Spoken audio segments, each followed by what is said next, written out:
नमस्कार, आप देख रहे हैं धाकड़ एक्सक्लूसिव। मैं हूं पद्मजा जोशी। ओमाइक्रॉन कोरोना का वो वेरिएंट जो विदेशों में आग की तरह फैल रहा है। दक्षिण अफ्रीका, नीदरलैंड्स के बाद अब 20 से ज्यादा देशों में यह वायरस पहुंच चुका है। हिंदुस्तान में इस वायरस की एंट्री अब तक तो नहीं हुई है। सरकार के मुताबिक ये राहत की बात जरूर है, लेकिन केंद्र सरकार ने ओमाइक्रॉन से लड़ने के लिए हर संभव प्रयास शुरू कर दिया है। 15 दिसंबर से जो इंटरनेशनल फ्लाइट शुरू होनी थी उसको फिलहाल टाल दिया गया है। राज्य सरकारों ने भी इस वेरिएंट से लड़ने के लिए अलग अलग रणनीतियां बनाई हैं, जिसमें एयरपोर्ट पर विदेश से आ रहे यात्रियों का कोविड टेस्ट अनिवार्य है। इन नियमों का रियलिटी चेक करना बेहद जरूरी है, क्योंकि कई बातें कागजों पे तो लिख दी जाती हैं, हमें यह बताया जाता है कि सब ठीक है, पर जमीन पे क्या हो रहा है यही जानने के लिए हमारे रिपोर्टर देश के 2 बड़े एयरपोर्ट पर पहुंचे।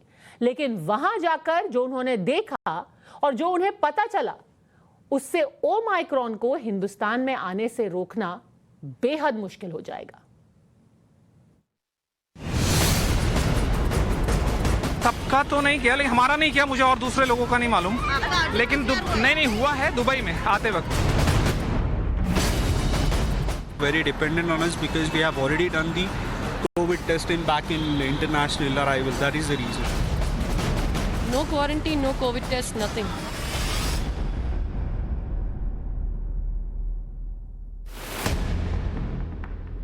ओमाइक्रॉन का खतरा बढ़ रहा है। पूरी दुनिया कोरोना के नए वेरिएंट की दहशत में है। कई देशों में इस वेरिएंट के मरीज तेजी से बढ़ रहे हैं। कोरोना की तीसरी लहर का डर भी काफी बढ़ गया है। हिंदुस्तान में अभी तो ओमाइक्रॉन का कोई केस सामने नहीं आया है, लेकिन जिस तरह से नियमों की धज्जियां उड़ाई जा रही हैं, उससे ओमाइक्रॉन को हिंदुस्तान में आने से रोक पाना मुश्किल हो जाएगा।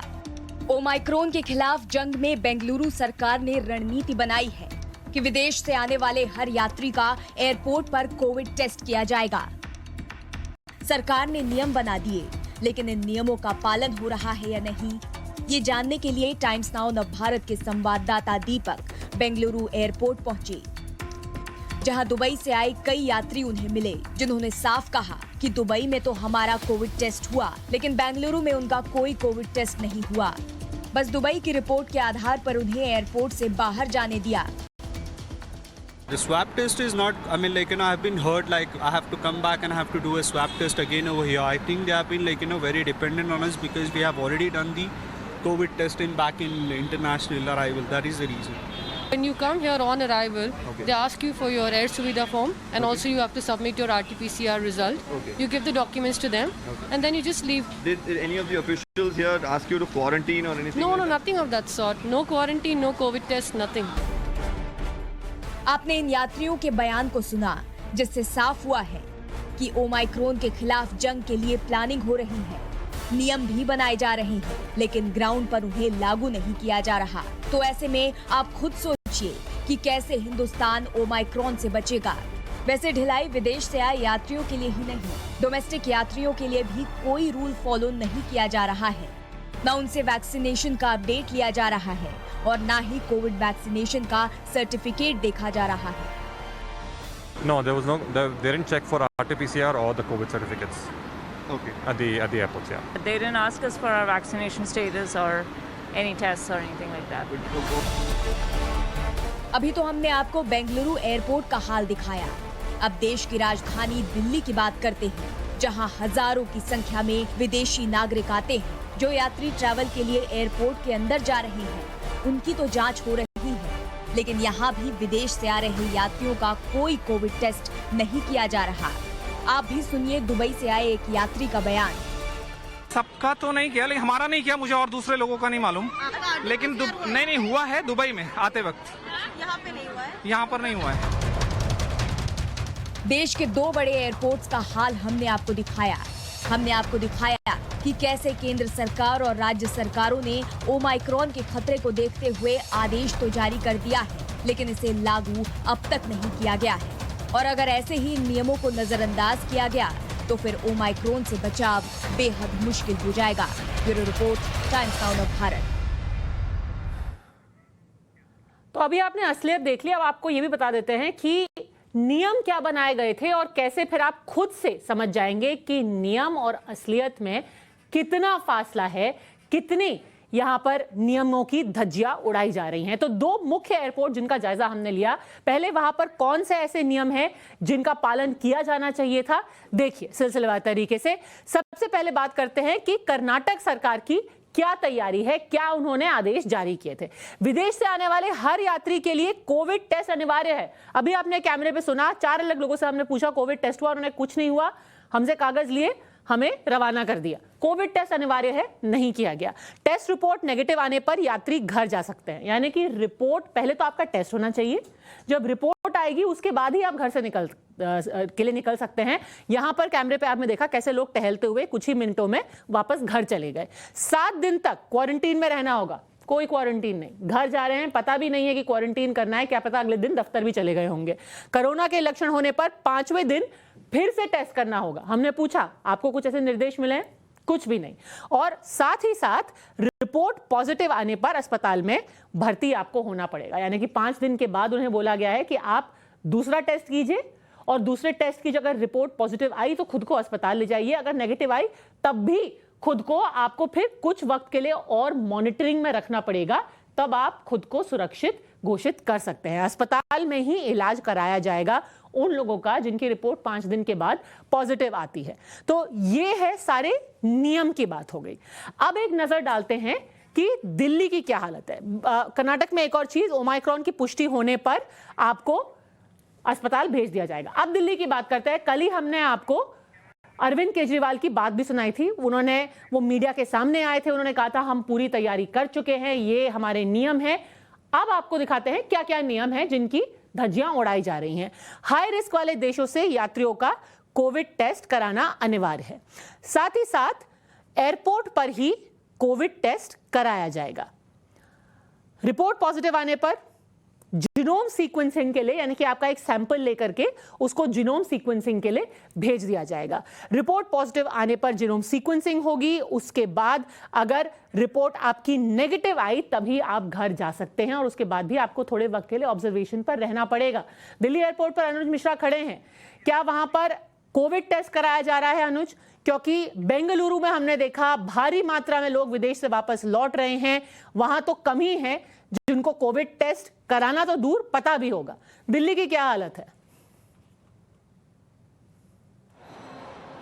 जी बिल्कुल, अगर बात किया जाए दिल्ली एयरपोर्ट की तो यहाँ पर बाकायदा एक गाइडलाइन बनाई गई है जिसके तहत जो लोग भी विदेश से आ रहे हैं उनको RT-PCR टेस्ट करवाना है। साथ ही साथ जो हाई रिस्क देशों से आ रहे हैं उनके लिए एक अलग लाइन की व्यवस्था की गई है, जबकि बाकी देशों से आने वाले लोगों के लिए एक अलग लाइन की व्यवस्था की गई है। साथ ही साथ RT-PCR की 2 टेस्ट हो रही है, जिसमें से एक टेस्ट की रिपोर्ट जो है वो 6 घंटे के बाद आएगी, जबकि दूसरी जो है उसकी 1 घंटे की बाद आएगी। हालांकि इसकी कॉस्ट जो है वो ज़्यादा होगी। साथ ही साथ गाइडलाइन तमाम तरीके की बनाई गई है और उसे जिस तरीके से विदेशों से लोग आ रहे हैं उनको साफ तौर पे ये निर्देश दिया गया है कि जब वो अपनी यात्रा शुरू करें उससे 72 घंटे पहले अपनी RT-PCR टेस्ट की रिपोर्ट जो है वो अपलोड करें। साथ ही साथ यहाँ पर जो लोग आ रहे हैं उनको साफ तौर पे ये निर्देश दिया जा रहा है, अगर रिपोर्ट किसी की पॉजिटिव आती है तो उसे फौरन LNJP अस्पताल ले जाया जाएगा, जहां पर 14 दिन के लिए उन्हें क्वारंटीन किया जाएगा। लेकिन जिनकी रिपोर्ट नेगेटिव आती है उन्हें भी 7 दिन क्वारंटीन रहने की हिदायत दी जा रही है और 8वें दिन फिर से RT-PCR टेस्ट करवाने की बात कही जा रही है। तो निश्चित तौर पर गाइडलाइन तमाम तरीके की बनाई गई है और जिस तरीके से ओमिक्रॉन का खतरा लगातार बढ़ता जा रहा है, बताइए कि कोई आइसोलेशन में रह रहा है कि नहीं रह रहा है, 5 दिनों बाद अपना टेस्ट करा रहा है कि नहीं करा रहा है, ये कोई सरकारी संस्था है जो इस पर नजर बनाए हुए है?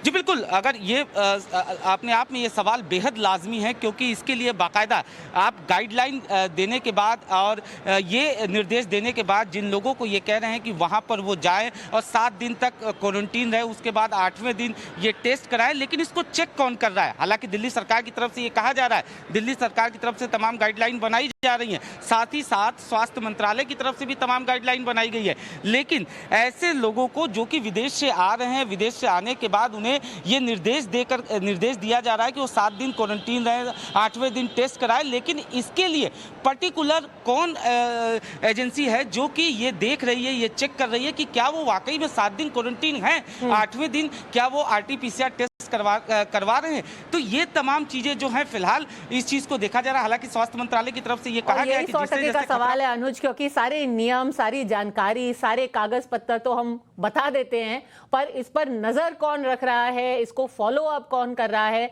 ये ना बताया जाता है, ना कुछ जमीनी तौर पर होता है, जैसे कि अभी हमने रिपोर्ट में दिखाया। अनुज, सारी जानकारी इसके साथ हमारे साथ जुड़ने के लिए आपका बहुत बहुत धन्यवाद। तो 2 राज्यों की देखते हैं कि बाकी जो राज्य जहां पर बहुत भारी मात्रा में पंजाब में क्या क्या नियम बनाए गए हैं ओमाइक्रॉन को लेकर के, केंद्र सरकार की गाइडलाइंस का पालन हो। केंद्र सरकार ने कहा है कि आप वापस आइए, कोविड टेस्ट कराइए आइसोलेशन में, तो पंजाब सरकार ने कहा है कि हाँ जी, आप वही जो नियम बनाए हैं सरकार ने, केंद्र ने, आप उनका पालन कीजिए। विदेश से आने वाले यात्रियों का कोविड टेस्ट होगा। अच्छा, अगर रिपोर्ट नेगेटिव आई तो फिर आपको घर जाकर के भी क्वारंटीन में रहना पड़ेगा, होम क्वारंटीन में रहना पड़ेगा। रिपोर्ट पॉजिटिव आने पर आइसोलेशन होगा, आपका सैंपल लिया जाएगा, जीनोम सीक्वेंसिंग के लिए भेजा जाएगा, ताकि उससे पता। अब ये जीनोम सीक्वेंसिंग की जो बात होती है, ये होता क्या है? ये आपका सैंपल लेकर के लेबोरेटरी में भेजा जाता है, वहां पर ये देखते हैं कि ये कौन सा वायरस है, ये डेल्टा वायरस है, ये ओमाइक्रॉन है। जीनोम सीक्वेंसिंग का मोटा मोटा मतलब यही होता है।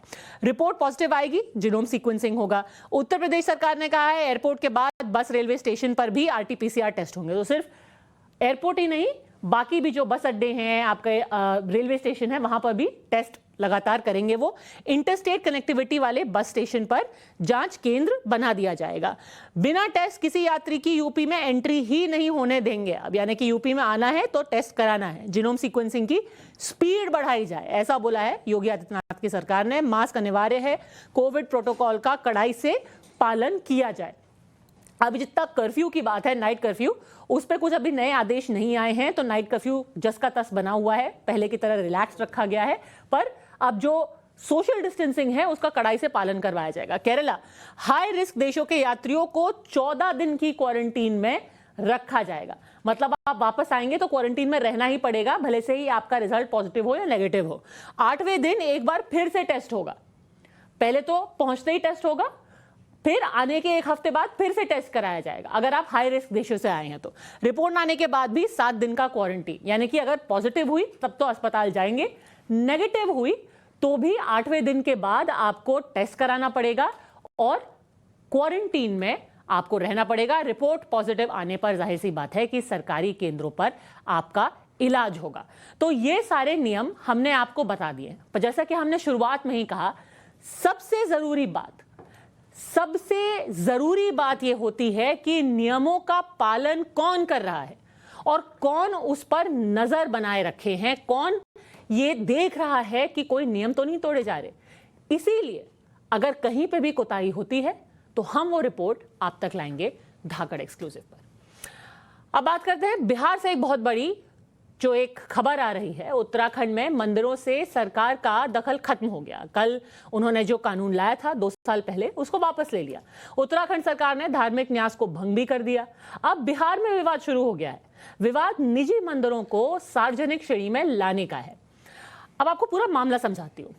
सार्वजनिक घोषित करने के बाद ये जो निजी मंदिर है, निजी मंदिर मतलब जैसे आपका घर है, घर में आपने बरामदे में एक मंदिर बनाया, धीरे धीरे करके लोगों का आना जाना शुरू हो गया, पड़ोस के लोग आने लगे, कॉलोनी के लोग आने लगे, महीने में आपके कुछ 50-60 लोग आ जाते हैं। अब इन मंदिरों को रजिस्टर कराना पड़ेगा और इनको 4% टैक्स भी देना पड़ेगा, और विवाद यहीं से शुरू हो गया। बिहार की राजधानी पटना में है। ये निजी मंदिर है, यानी इस मंदिर पर सरकार का कोई दखल नहीं। दरअसल बिहार के ऐसे निजी मंदिरों से सरकार टैक्स वसूलने जा रही है, जिसमें बाहर के लोग भी पूजा पाठ करते हैं। परिषद शुल्क लेती है अपने, जो भी है, जो मंदिर की सुरक्षा के लिए कदम उठाए जाते हैं, एडवोकेट हैं या उसके जीर्णोद्धार के लिए जाते हैं, या परिषद का है जो जो खर्च होता है, एस्टेब्लिशमेंट खर्च है, ये सब है, उसके लिए वो परिषद शुल्क लेती है। ये बिहार धार्मिक न्यास बोर्ड का फैसला है कि 4% टैक्स वसूल किया जाएगा। बिहार धार्मिक न्यास बोर्ड के मुताबिक निजी मंदिर में घर वालों के अलावा अगर बाहरी लोग पूजा पाठ करने आते हैं तो वो निजी नहीं, सार्वजनिक मंदिर की श्रेणी में आएगा। भले ही मंदिर किसी व्यक्ति के घर की 4 दीवारी के अंदर ही क्यों न हो, ऐसे मंदिरों को सार्वजनिक मंदिर माना जाएगा, जिसका मंदिर मालिक को रजिस्ट्रेशन कराना होगा और रजिस्ट्रेशन के बाद धार्मिक न्यास बोर्ड उन मंदिरों से 4% टैक्स वसूल करेगा। यदि आप उसको रजिस्टर्ड कराते हो तो वहाँ के संतों को संरक्षण देना होगा। क्या तमाशा है, आप एक तरफ मुसलमानों को नमाज पढ़ने के लिए तनख्वाह देंगे और दूसरी तरफ हिंदुओं के मंदिर से टैक्स लेंगे। मंदिर का टैक्स लो, मकतब चलाओ, मंदिर का टैक्स लो, मुसलमानों को ये चलाओ, ये सब ठीक नहीं है और इसका डट कर विरोध किया जाएगा। मैं विश्व हिंदू परिषद की ओर से कहता हूँ कि देश स्तर पर विरोध करेंगे इसका। और यदि आप हर एक धर्म संस्थानों को मुक्त करते हो तो हिंदू के धार्मिक संस्थानों को भी मुक्त करो। मंदिर पटना का हो या मुजफ्फरपुर का, सरकार के इस फैसले पर सवाल उठ रहे हैं। न्यास का यह फैसला क्या धार्मिक अधिकारों का हनन नहीं है? क्या संविधान के अनुच्छेद 26 का उल्लंघन नहीं है? सरकार को मंदिरों से क्यों चाहिए 4% टैक्स? मंदिर के पुजारी परशुराम प्रसाद हों, मनियारी की रहने वाली छटिया देवी हों या फिर आम नागरिक शुभम कुमार झा, मंदिरों पर लगाए जाने वाले सरकारी टैक्स पर एक ही प्रतिक्रिया दे रहे हैं। यह निर्णय गलत है, सरकार को इस पर विचार करना चाहिए। तो ये उत्तराखंड में विरोध हुआ है तो उसका नियम वापस लिया गया है। यहाँ का बिहार का सरकार कमजोर है, हिंदू जाग नहीं रहा है, इसके खिलाफ हम लोग भी प्रदर्शन करेंगे। ऐसा तो नहीं होना चाहिए। मंदिर तक गांव समाज के लोग चंदा काट के बनाता है, इस पर कौन प्रावधान हो गया चंदा काट के मंदिर पर जो टैक्स लगेगा? ऐसा होता है। यह मुजफ्फरपुर के मनियारी का दुर्गा मंदिर है, जिसके महंत वीरेंद्र भूषण हैं। वो कहते हैं कि सरकार को 4% टैक्स देने के बाद मंदिरों का रखरखाव कैसे होगा? तो सब चंदा वसूल कर दिया जाता है ना, चंदा पर आधारित सारा व्यवस्था है इसका। यहाँ पर कोई आमदनी नहीं है। छोटा जो भी मंदिर है, हमको लगता है कहीं भी छोटा मंदिर में कोई आमदनी नहीं है कि नहीं?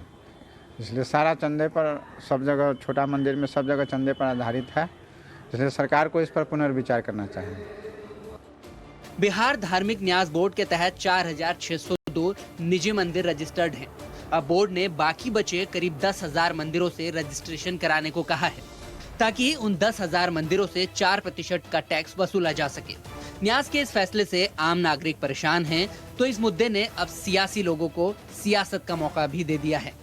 लिस्ट मांग लिए हो ठीक है, लेकिन हमारा ये मानना है कि इस तरह का काम नहीं होना चाहिए। इस तरह से पब्लिक जो धार्मिक लोग हैं उनके दिल पे आघात होगा कि इसमें भी जो हम चढ़ावा चढ़ाते उसमें टैक्स लग रहा है, तो ये गलत परंपरा का शुरुआत हो जाएगा। ये नहीं होना चाहिए। ये एक बड़ा बेहतरीन पहल है, लेकिन हमको लगता है इसकी व्यापकता पर एक बार विचार करना चाहिए और मंदिर, मस्जिद, गुरुद्वारा सबको, चर्चों को सब कुछ के दायरे में लाना चाहिए। ये धार्मिक न्यास परिषद का डिसीजन है और ये पहले से चला आ रहा है, कोई आज नया नहीं आया है। लेकिन जो लोग आरोप लगा रहे हैं वो लोग छद्म धर्मनिरपेक्षता के प्रतीक हैं और ये सूडो सेकुलरिज्म की जो परिभाषा वो देते हैं, उस पर उनको विचार करना चाहिए कि उनके सरकार के समय क्या था। हटाएं तो चलें, ना हटाएं तो मरे। तो मतलब केवल समय के अनुसार अपनी परिभाषा को बदलना कहीं से न्यायोचित नहीं है। विपक्ष की प्रतिक्रिया मिलीजुली है। धार्मिक न्यास बोर्ड के फैसले को सही बता रहे हैं और सरकार की इस पर खिंचाई भी कर रहे हैं। न्यास बोर्ड को कोई अधिकार नहीं है कि आप पूजा करें, हम पूजा करें, मंदिरों में टैक्स लगाएं। 4% टैक्स लगेगा। क्या यहाँ पर हिटलर शाही का राज हो गया? कल को आप बोलिएगा कि जहाँ भी आप घर में भी पूजा करो वहाँ भी टैक्स लगेगा। तो ये तो केंद्र सरकार को सोचना होगा, बिहार सरकार को सोचना होगा, हर एक राज्य के सरकार को सोचना है कि न्यास बोर्ड अब पूजा पर टैक्स मांग रही है। इससे शर्मनाक बात क्या हो सकता है देश की जनता के लिए? अपना देश सेकुलर इंडिया है, मंदिर मस्जिद पर सरकार की निगरानी नहीं होनी चाहिए। इसमें अंदेशा इस बात का है कि इस बहाने से सरकार धार्मिक काम में हिस्सेदार बनना चाहती है। ये कहीं से भी उचित नहीं है। बिहार धार्मिक न्यास बोर्ड के इस फैसले के पीछे एक खास वजह है। दरअसल बिहार में कई ऐसे मंदिर हैं जहां सालाना लाखों रुपए का चढ़ावा आता है, लेकिन रजिस्ट्रेशन नहीं होने के कारण वो धार्मिक न्यास बोर्ड से स्वतंत्र हैं। अब रजिस्ट्रेशन करवाने के बाद इन सभी को टैक्स देना जरूरी होगा। पटना से साकेत सिंह, टाइम्स नाउ, नवभारत।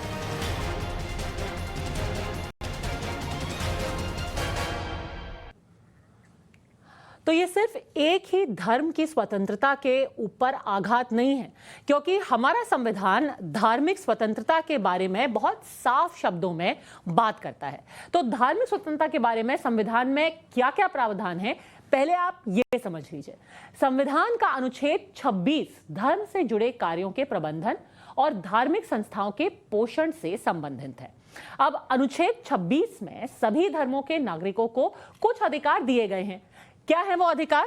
पहला, धार्मिक कार्यों के लिए संस्थाओं की स्थापना एवं पोषण का अधिकार, साथ ही साथ अपने धर्म से संबंधित कार्यों के प्रबंधन का अधिकार, यानी कि अगर मंदिर मेरा तो प्रबंधन भी मैं ही करूंगी। संपत्तियों के अर्जन और स्वामित्व का अधिकार, चढ़ावा आ रहा है तो उस पर अधिकार भक्त का है, यानी कि जिसका मंदिर उसी का अधिकार चढ़ावे पर भी होगा। संपत्ति का विधि के अनुसार प्रशासन करने का अधिकार भी अनुच्छेद 26 हमें यहां पर देता है। तो फिर क्या है बिहार सरकार की मंशा और क्या सोच करके उन्होंने अब जो निजी संपत्ति पर मंदिर बने हैं उनको रजिस्टर करा करके उनसे 4% टैक्स लेने का सोचा है। चित्रंजन गगन जी हमारे साथ जुड़ गए हैं, साथ ही माधव आनंद हैं, नेता है जेडीयू के, और मेरे सहयोगी साकेत भी हमारे साथ पटना से जुड़े हुए हैं। इससे पहले कि मैं आपके पास आऊं चित्रंजन जी और माधव जी, आपसे समझना चाहती हूं साकेत, बहुत इसको लेकर के लोग समझ नहीं पा रहे हैं कि क्या ये टैक्स हर किसी जगह पे लगता है, क्योंकि एक जीएसटी होता है जिसके बारे में सरकार ने पहले समझाया था कि एक जीएसटी मंदिर पे भी लगता है, मस्जिद पे भी लगता है, गुरुद्वारे पर भी लगता है। क्या ये वही टैक्स है जो कि अब और मंदिरों पर भी लगने लगा है जो कि निजी संपत्ति पे है?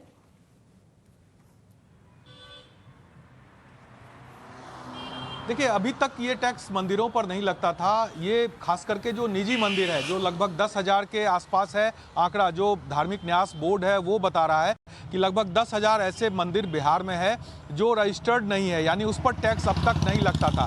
अब वैसे मंदिरों को रजिस्टर्ड किया जाएगा। इस मुहिम में जो धार्मिक न्यास बोर्ड है वो लगा हुआ है और उसके बाद इन मंदिरों से 4% जो टैक्स है वो धार्मिक न्यास बोर्ड अपने खाते में लेगा। लेकिन इसके पीछे का जो तर्क दिया जा रहा है धार्मिक न्यास बोर्ड की तरफ से कि धार्मिक न्यास बोर्ड की जो स्थिति है वो काफ़ी बदतर स्थिति है यहाँ पर, और सही मायने में भी उस पर सरकार का भी बहुत ज़्यादा ध्यान नहीं है। तो ऐसे में धार्मिक न्यास बोर्ड जब ऐसे जो मंदिर है, छोटे मंदिर, उनसे टैक्स लेकर अपनी स्थिति को ठीक करने की कोशिश में है। लेकिन सबसे बड़ा सवाल है कि जो प्राइवेट प्रॉपर्टी के अंदर किसी का मंदिर, आप मेरे पीछे भी देख पा रहे होंगे, ये एक मंदिर है और यहाँ पर बहुत ज़्यादा चढ़ावा नहीं होता ऐसे मंदिरों में। तो ऐसे में जब वहाँ पर चढ़ावा नहीं होता है और खुद ताकि लोगों को जरा अंदेशा हो जाए कि ये मंदिर हैं कौन से जिनको अब सरकार एक तरीके से टैक्स करने लगी है। दिखाइए जरा मंदिर, समझ में आए हमें कि क्या इनके ऊपर लाखों लाखों रुपए हैं जिनका 4% टैक्स से अब बोर्ड की हालत जो खस्ता हो गई है उसको सुधारने की कोशिश कर रही है बिहार सरकार। दिखाइए।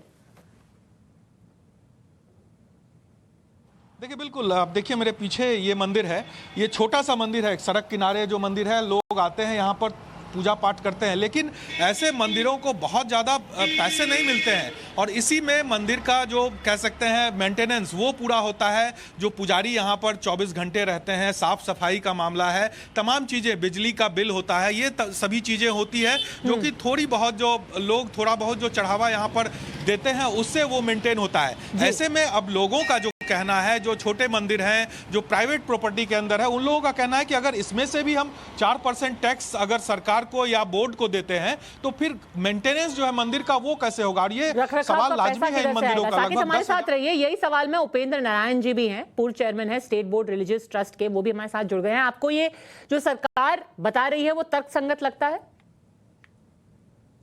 उपेंद्र नारायण जी? जी आपकी आवाज शायद म्यूट है उपेंद्र जी, माइक अनम्यूट कर लें।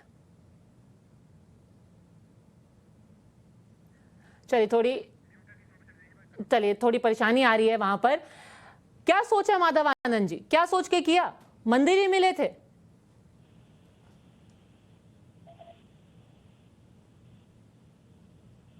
माधव आनंद जी, 4% टैक्स मंदिरों पे क्यों?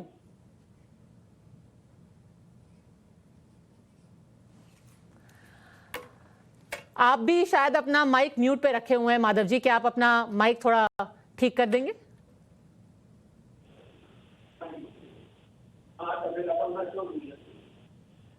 माधव आनंद जी, आपको आवाज आ रही है?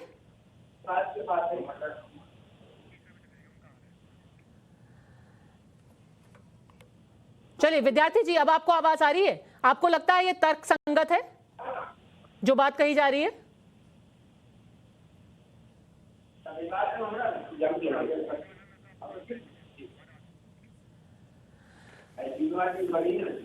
माफ कीजिएगा, अभी थोड़ी सी लगता है कि हमें कुछ तकनीकी खराबी की वजह से वापस दोबारा सवाल पूछने पड़ रहे हैं। माधव आनंद जी, आखिरी बार कोशिश करती हूं, अगर आपको आवाज आ रही है तो बताइए कि सरकार की सोच क्या है? आपकी आवाज अब आ रही है। बिहार धार्मिक न्यास बोर्ड ने जो भी निर्णय लिया है उसको अगर आप डिटेल्स में पढ़ेंगे तो इसके प्रोज एंड कॉन्स भी आपको पता चलेंगे। इसका पर्पस मल्टीपर्पस है। इसका पर्पस सिर्फ ये नहीं है कि न्यास बोर्ड को एक आर्थिक आमदनी हो जितने भी मंदिरें हैं, लेकिन कितने मंदिर बिहार में हैं वो भी उचित संख्या में हम लोगों को पता नहीं है। बहुत सारे मंदिर ऐसे हैं, रिमोट एरियाज में हैं, गांव में हैं, दूर दराज में हैं, जहां हम लोगों को पता नहीं है।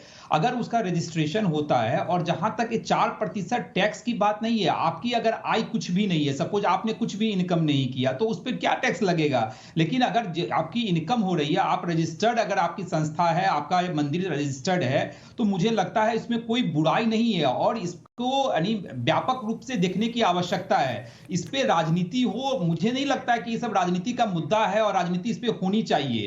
पर्पस इसका एक ही है कि जितने भी मंदिर हैं सबका रजिस्ट्रेशन हो, सबका आंकड़ा सरकार के पास हो। उसके लिए अगर कुछ काम भी करना पड़े, सरकार को कोई योजना भी बनाना पड़े। कई सारे मंदिर ऐसे पुराने हैं जिसको जीर्णोद्धार की आवश्यकता होती है, रेनोवेशन की आवश्यकता होती है, और वो सक्षम नहीं है वहां के। जीर्णोद्धार की अगर आवश्यकता है तो उसके लिए सरकार पैसा देने की जगह उन मंदिरों से पैसा ले रही है। देखिए इसका तो कुछ मतलब ही नहीं बना कि मंदिर की हालत अभी से ही खस्ता है, आप कह रहे हैं उस पर 4% टैक्स और लगा देते हैं। मैं बता रहा हूं, पहले जब तक हम लोग को पता ही नहीं होगा कि कितने मंदिर जो है सो पूरे बिहार में हैं, एक तो मंदिर का लिस्ट होना चाहिए जिसका रजिस्ट्रेशन हो। अगर कोई मंदिर की हालत स्थिति अच्छी नहीं है, आर्थिक स्थिति अच्छी नहीं है, तो वहां मदद की भी आवश्यकता पड़ेगी तो सरकार करेगी। इसको नहीं, इसको व्यापक पैमाने पर देखने की आवश्यकता है। मुझे नहीं लगता कि यह राजनीति का विषय है कि इस पर राजनीति होनी चाहिए, इसमें भी पक्ष विपक्ष का होना चाहिए। इसको अच्छे ढंग, अच्छे स्वरूप और अच्छे नियति से बनाया गया है। ये तो हक की बात है ना। अगर अपने घर पे मंदिर बनाए है तो सरकार को उस पे टैक्स क्यों दिया जाए? ये तो हम उनके घर पे बनाए हैं। नहीं, देखिए उसमें बहुत डिटेल में अगर आप पढ़ेंगे तो आपको भी पता है, उसमें कहा गया है कि अगर कोई अपने घर में 4 दीवारी के अंदर बनाया है और खुद पूजा कर रहे हैं, उनके परिवार के लोग पूजा कर रहे हैं, तो उसकी कोई रजिस्ट्रेशन की भी कोई आवश्यकता नहीं है। लेकिन अगर आप पब्लिक के लिए ओपन किया है, जहां धार्मिक कार्यक्रम होते रहते हैं, तो उसको रजिस्ट्रेशन करने की जैसे बाध्यता बताई गई है, रजिस्ट्रेशन कराना आवश्यक बताया गया है। तो इसका ऐसा नहीं है, पूरा एकदम डिटेल में अगर पढ़ेंगे तो मुझे नहीं लगता है कि इस पे कहीं कोई हिचकिचाहट होनी चाहिए, कोई दिक्कत होनी चाहिए। पर्पस एक ही है कि लोग अनावश्यक राजनीति हो रही है। इसका मकसद है कि मंदिरों का जीर्णोद्धार किया जाए। नहीं मैडम, माधव आनंद जी खुद नहीं पढ़े हैं। सवाल यह है कि किसी के परिसर में, उसमें कहा गया है कि किसी के घर में, परिसर में अगर मंदिर है और कोई अगर पूजा करने आता है तो उसका रजिस्ट्रेशन होगा और 4% टैक्स देना पड़ेगा। सवाल यह है कि मेरे दरवाजे पर मैं अपने निजी खर्चा से, मैं अपने जमीन में मैं मंदिर बनवाता हूँ, कोई अगर पूजा करने के लिए आता है तो क्या मैं उसको रोक दूंगा? यह तो आस्था का व्यवसायीकरण हुआ, या जो है तो जजिया टैक्स लगाई है बिहार सरकार ने। जो राजस्व की जो घाटा उनको हो रहा है शराबबंदी के कारण, उसकी पूर्ति यही जो है सो जजिया टैक्स लगाकर वे करेंगे। रिलीजियस ट्रस्ट की स्थापना की है, अगर वह सक्षम नहीं है उसको चलाने में, तो जजिया टैक्स लगाकर या आस्था का व्यवसायीकरण करके, यह जो है सो। और सबसे शर्म की बात है इस सरकार में वैसे को आस्था के ठेकेदार करते हैं, आस्था के नाम पर राजनीति करते हैं, आस्था के नाम पर लोगों को गुमराह करते हैं। देखिए लोग शामिल हैं। देखिए दिलचस्प बात यह है चितरंजन जी, आप आज तो कह रहे हैं कि आस्था के नाम पे व्यापार कर रहे हैं, पर पहले भी मंदिरों पर टैक्स लगता आया है। इस सरकार ने बस इतना किया है कि उसका दायरा बढ़ा दिया है। जब आप सरकार में थे तब आप भी वसूल रहे थे 5% टैक्स। अब आप कह रहे हैं कि ये व्यवसाय कर रहे हैं, पर चलिए कोई बात नहीं, ऐसा ही होता है जब विपक्ष में होते हैं तो कई चीजें याद नहीं रहती। हाँ बताइए मैडम, जवाब सुन लीजिए, उसका जवाब सुन लीजिए। पहले जो था, जो सार्वजनिक मंदिर जो हुआ करते थे, जो सार्वजनिक मंदिर हुआ करते थे, उस पर टैक्स लिया जाता था। बिल्कुल, तो मुद्दा तो वही हो गया ना। आस्था पे तो आपने भी टैक्स लगाया। इन्होंने ये 2 कदम और आगे बढ़ करके गए, उन्होंने कहा सार्वजनिक छोड़िए, आप निजी मंदिरों पर भी लगाइए। पर चलिए कोई बात नहीं। आस्था का सरकारीकरण आप कर रही है। नहीं, ये तो आस्था का सरकारीकरण हुआ। वो तो आपने भी किया ना, वो तो आपने भी किया सर, रोक देंगे कि आप पूजा नहीं किया हमारे मंदिर में। आपने इतने मंदिरों पे किया, इन्होंने इतने मंदिर कर दिए। यह बताइए कि अगर कोई पूजा करने के लिए आएगा हमारे दरवाजे पर मंदिर में, हम उसको रोक देंगे? कैसे संभव है? अगर हमारे पास में है। चलिए माधव जी इसका जवाब देना चाहते हैं जी। चितरंजन जी, मंदिर को भी शराब से जोड़ रहे हैं, यानी बड़ी हंसी आती है, इतने सीनियर लीडर हैं और उनको शराबबंदी से जोड़ रहे हैं। अरे आपको बार बार शराब ही क्यों नजर आता है? आप शराब में आपका प्राण बसता है क्या?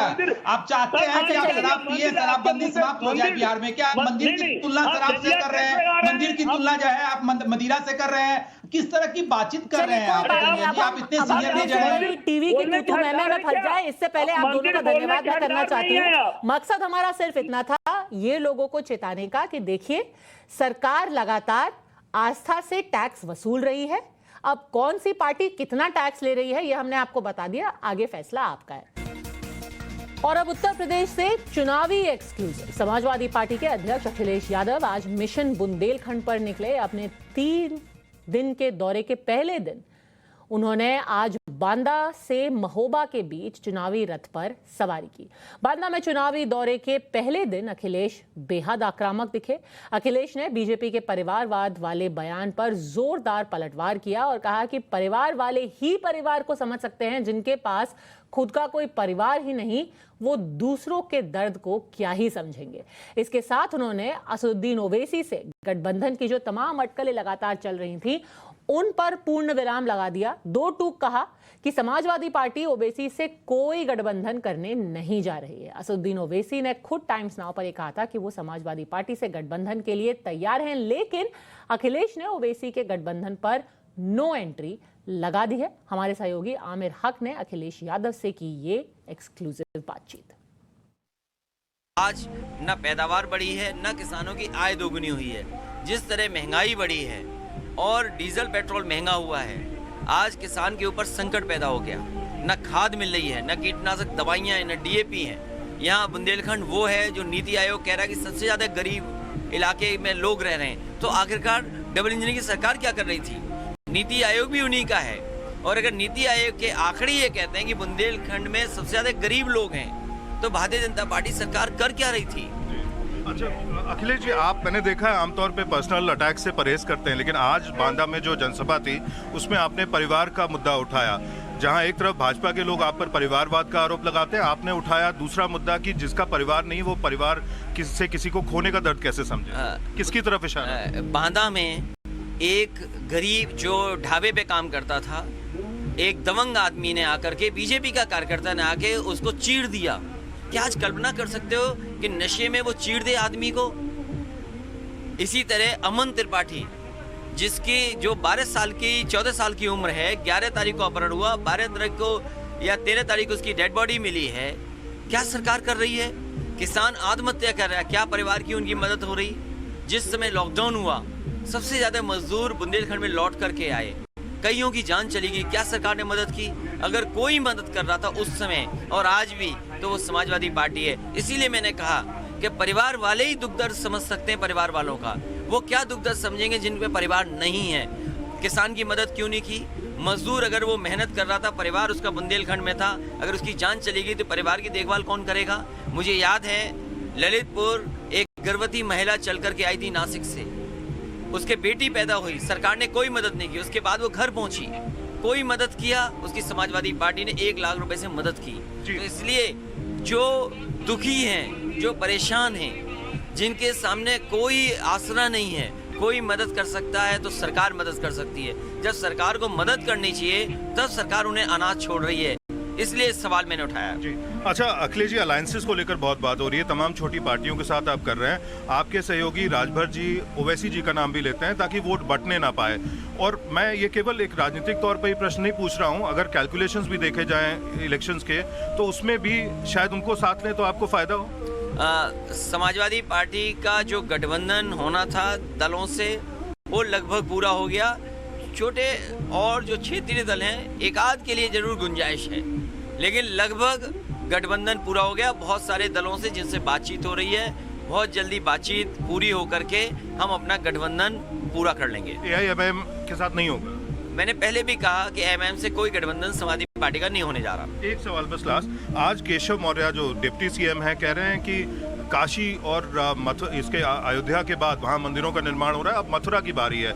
इसको किस रूप में आप देखेंगे? जिनकी जिम्मेदारी ये थी किसानों की आय दोगुनी करने की, जिन्होंने घोषणा पत्र में ये लिखा था कि हम नौजवानों को नौकरी रोजगार देंगे, जो लोग ये काम नहीं कर पाए हैं, डीजल पेट्रोल का दाम इसलिए बढ़ा रहे हैं क्योंकि गरीब की जेब से पैसा लेकर के अमीर की तिजोरी भरनी है। तो इनका जब जवाब नहीं है तभी जानबूझ करके सवाल उठाए जा रहे हैं। ये सवाल उठा करके भारतीय जनता पार्टी ने तय कर लिया कि उन्होंने हार स्वीकार कर ली है, क्योंकि प्रदेश का किसान, नौजवान और यहाँ का व्यापारी, यहाँ के आम लोग भारतीय जनता पार्टी का सफाया कर देंगे। और लगातार उत्तर प्रदेश की सारी चुनावी खबरें आपको मिलेंगी यहीं धाकड़ एक्सक्लूसिव पर, टाइम्स नाउ नव भारत पर। आप देखते रहिएगा। एक नजर जम्मू कश्मीर की इस बड़ी खबर पर भी, जहां पे आतंकियों के खिलाफ सुरक्षा बलों का मिशन ऑल आउट जारी है। पिछले 2 महीनों में जिन भी आतंकियों ने कश्मीर में खून बहाया, उनको सुरक्षा बलों ने एक एक करके मार गिराया। साथ ही आज सेना को एक और बड़ी कामयाबी मिली। जम्मू कश्मीर के पुलवामा में सुरक्षा बलों ने 2 आतंकियों को मार गिराया, जिसमें से एक आतंकी जैश-ए-मोहम्मद का कमांडर था।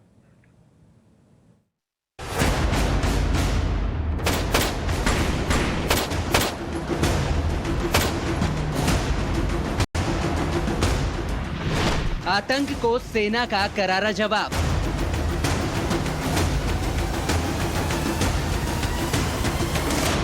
निर्दोष लोगों के हत्यारों का घाटी में सफाया।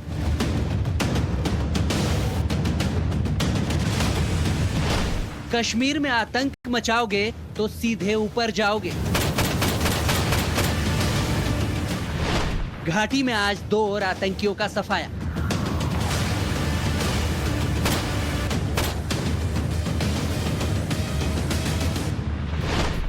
अक्टूबर महीने में आतंकियों ने कश्मीर में खून की होली खेली थी, निहत्थे और निर्दोष लोगों को अपना निशाना बनाया था।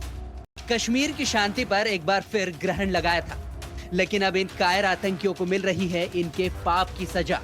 पुलवामा में सुरक्षा बलों ने 2 और आतंकियों को सुबह मार गिराया है। यह मुठभेड़ राजपुरा इलाके में हुई।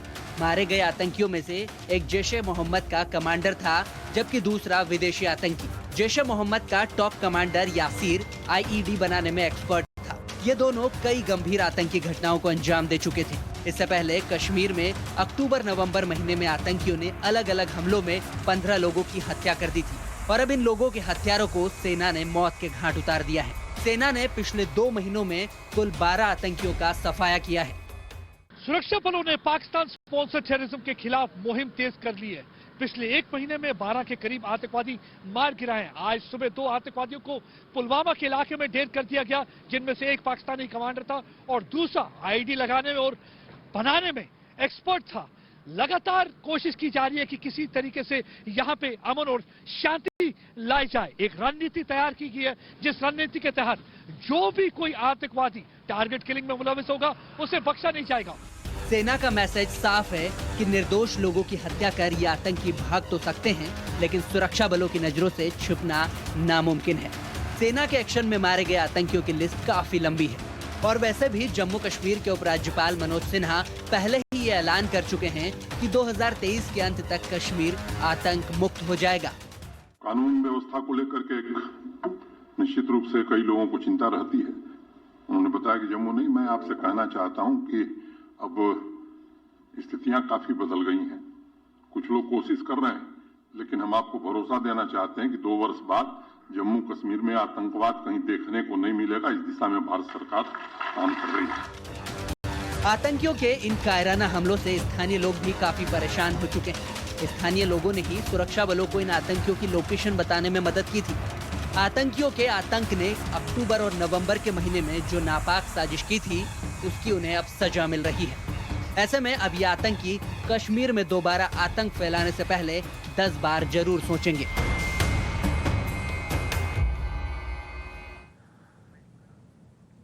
टाइम्स ऑफ भारत के प्रदीप दत्ता इस वक्त हमारे साथ लाइव जुड़े हुए हैं और एक किल लिस्ट सेना ने जारी की है जहां पर जितने भी आतंकी पिछले 2 महीने में जिन्होंने मासूमों का खून बहाया था, कुछ ही दिनों के अंदर उनको अंजाम तक पहुंचा दिया गया। कौन है ये लोग और कितने दिनों में इनको इनके जुर्म की सजा मिली? प्रदीप। देखिए, आप पिछले 1 महीने में 12 के करीब आतंकवादियों को मार दिया गया, जिसमें एक मेहरान शाला था जो टीआरएफ का कमांडर था, और आज भी पुलवामा में 2 आतंकवादियों को मार गिराया। दोनों जैश ए मोहम्मद के थे। उनमें से एक आईडी एक्सपर्ट बताया जाता है। एक रणनीति बदली है सुरक्षा कर्मियों ने। सुरक्षा कर्मियों की नई रणनीति के हिसाब से ओवरग्राउंड वर्कर्स को नष्ट किया जाएगा। जो भी कोई टारगेटेड किलिंग में मुलविस होगा उसे मार गिराया जाएगा, उसे जहन्नुम में पहुंचा दिया जाएगा। और तीसरा, एक तो इंटेलिजेंस नेटवर्क को बहुत ही स्ट्रांग कर दिया गया, पुख्ता कर दिया गया, ताकि पल पल की खबर मिलती रहे। और सबसे बड़ी इंपॉर्टेंट चीज है कि स्थानीय निवासी तंग आ चुके हैं, वही इंफॉर्मेशन प्रोवाइड कर रहे हैं। जो आप ये कामयाबी देख रहे हैं, इसके पीछे जनता का हाथ भी है, जो लगातार इंफॉर्मेशन प्रोवाइड कर रहे हैं सुरक्षा कर्मियों को। इसकी वजह से शांति वहां पे आ सकती है। जी, सारी जानकारी के लिए प्रदीप आपका बहुत बहुत धन्यवाद। जैसी करनी वैसी भरनी।